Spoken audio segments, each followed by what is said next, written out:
Wole Soyinka, the Nobel Laureate and one of Nigeria's most respected voices, has once again spoken out about something that is getting people talking across the country. This time, he is drawing attention to what he calls an excessive display of privilege in Nigeria, and he directed his comments at President Bola Ahmed Tinubu, specifically mentioning the large security escort of the president's son, Seyi Tinubu. According to Soyinka, the number of armed escorts and security personnel assigned to Seyi Tinubu is simply too much, especially in a country where many citizens are living in fear, unprotected from insecurity and violence. Please, before we go further into this story, make sure you like this video and subscribe to the channel so you don't miss our latest verified updates and balanced news analysis. Soyinka's comment came after a video surfaced online showing Seyi Tinubu moving around Lagos with a long convoy of security vehicles and armed officers. The footage quickly spread across social media, sparking debate about the use of state security resources by public officials' family members. Many Nigerians were shocked by the size of the escort. It looked more like a presidential motorcade than that of a private citizen. And that's where Soyinka stepped in.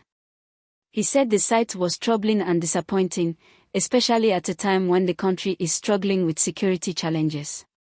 He reminded the government that Nigeria's security personnel are supposed to protect the people, not just a select few.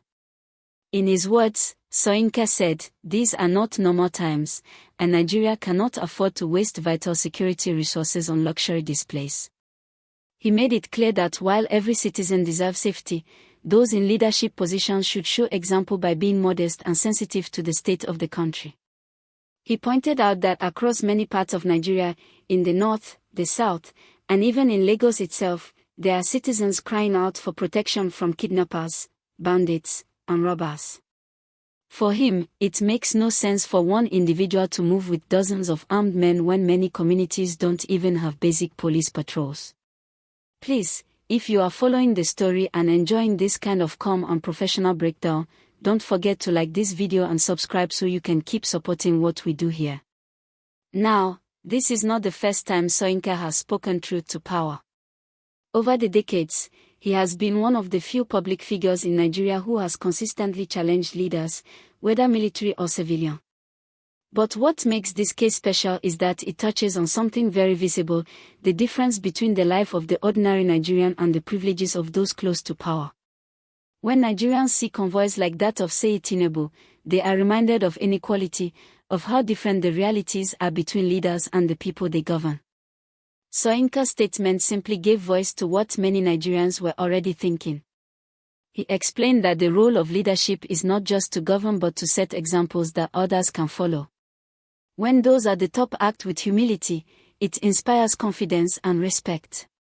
But when people in leadership positions, or their families, display wealth and power excessively, it creates resentment and disconnect between citizens and the government. Soyinka urged President Tinubu to look into the matter and ensure that such displays are reduced or eliminated entirely, saying that Nigeria's security resources should be focused on protecting citizens, schools, highways, and rural communities where people live in fear every day. Since Soyinka made the statement, reactions have been pouring in. Some Nigerians are praising him for having the courage to speak out when others might stay silent. They say he has once again proven that he's not afraid to tell the truth, no matter who is in power. Others, however, argue that Seyi Tinubu, as the president's son, could still be a target and deserves to have protection, but even those people agree that the escort shown in the video was far too much. They say there is a balance that can be struck between protection and public sensitivity. Many commentators on social media have also joined the conversation, sharing their thoughts on the priorities of the Nigerian government. Some have questioned why there are never enough security operatives to patrol highways, but there are always enough to guard VIPs. For example, when incidents happen on major highways, kidnappings or robberies, the response time is often slow. Yet when politicians or public figures are moving around, entire roads are cleared for them. People say this double standard is what makes Soyinka's statement even more powerful. Please, before we continue, make sure you like this video, drop a comment to share your thoughts, and subscribe to stay updated. Your support helps us grow and bring you these real-time stories in clear and simple English. Now, beyond Seyi Tinubu, Soyinka's message touches a much deeper issue, the use of power and the responsibility that comes with it. He is reminding Nigerians that leadership is not just about position or family name, it is about service. He said, leadership should show sacrifice, not privilege. And that statement hits home. Because right now, many Nigerians are struggling. The economy is tight, inflation is high, and insecurity remains a daily challenge for many. So, seeing images of luxury escorts and powerful convoys moving freely while ordinary citizens live in fear can feel like a slap in the face. Soyinka wants this to change. He's also using this as a wake-up call for the government to re-examine how security personnel are distributed. He says the Nigerian police and other agencies are overstretched, underfunded, and in need of reform. He urged the president to redirect security resources to where they are truly needed, not for personal comfort, but for national protection. He believes that true reform will only happen when those in power start living by example. When leaders show restraint, citizens gain trust, and democracy grows stronger. Let's also look at what this issue represents symbolically. Seyi Tinubu, as the president's son, has become a public figure whether he likes it or not. Everything he does, everywhere he goes, attracts attention. That means his actions can influence how Nigerians see the Tinubu administration. If people see excess or waste, it reflects on the government. But if they see modesty and responsibility, it builds confidence.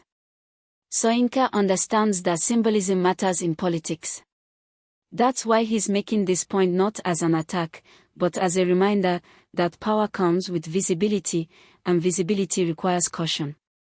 Some public analysts have compared Soyinka's statement to similar warnings he's given in the past. For example, during previous administrations, he spoke about leaders living above the people instead of among them. He's always emphasized the same thing, humility in leadership. He believes that when those in government show empathy and fairness, citizens respond with loyalty and cooperation. So this new statement about Seyi Tinubu's convoy is consistent with his lifelong message about accountability and moral leadership. Interestingly, after the video went viral, several Nigerians began sharing their own experiences and frustrations. One comment that stood out said, "My brother was kidnapped on the Abuja-Kaduna road. We waited hours for security to come. Yet one person in Lagos can have 20 escorts." Comments like this highlight the gap between privilege and public need, and that's exactly the point Soyinka is raising. It's not just about Seyi, it's about what the convoy represents. It shows a system that needs balance. Now, it's worth mentioning that the presidency has not officially responded to Soyinka's comments yet, but several political supporters of the president have tried to defend Seyi, saying his convoy was not unusual and that it is common for children of high-profile figures to move with strong security, especially in a country facing kidnappings and threats. However, the majority of Nigerians online believe that while some security is necessary, what was shown in the video looked far beyond normal. The call for moderation and better judgment remains loud. As this discussion continues, Soyinka's voice stands as a reminder that constructive criticism is vital for democracy. It keeps leaders accountable and encourages them to reflect on their choices. Many citizens say that Nigeria needs more elders and public figures like Soyinka, people who are respected enough to speak without fear and whose only goal is the betterment of the country. Please, if you are still with me watching this, don't forget to like this video and subscribe for more balanced and real-time updates that you can trust. Looking at the bigger picture, this issue goes beyond politics, it speaks to the kind of nation Nigerians want to build. Do we want a society where security and privilege are for the few, or one where safety and fairness are for everyone? Soyinka's question is really about that. It's about how Nigeria can evolve from a nation of unequal access to one of shared responsibility. In closing, Soyinka's message is simple but powerful: leadership must lead by example. Security resources should be used for the protection of all, not as symbols of power. In a country where millions live in uncertainty, every act of privilege sends a message, good or bad. If the government takes his advice seriously, it could help reduce tension and improve public trust. So as we reflect on this story, the key takeaway is balance, balancing security with fairness, privilege with responsibility, and leadership with humility. Wole Soyinka has once again reminded us that true power is not about how many escorts follow you, but how much peace your leadership brings to the people. Thank you so much for staying with us through this discussion. If you enjoyed this detailed breakdown, please like this video right now, drop your thoughts in the comment section, and make sure you subscribe to the channel for more verified and simple to understand updates from Nigeria and around the world. Stay safe, stay informed, and keep believing in a better Nigeria.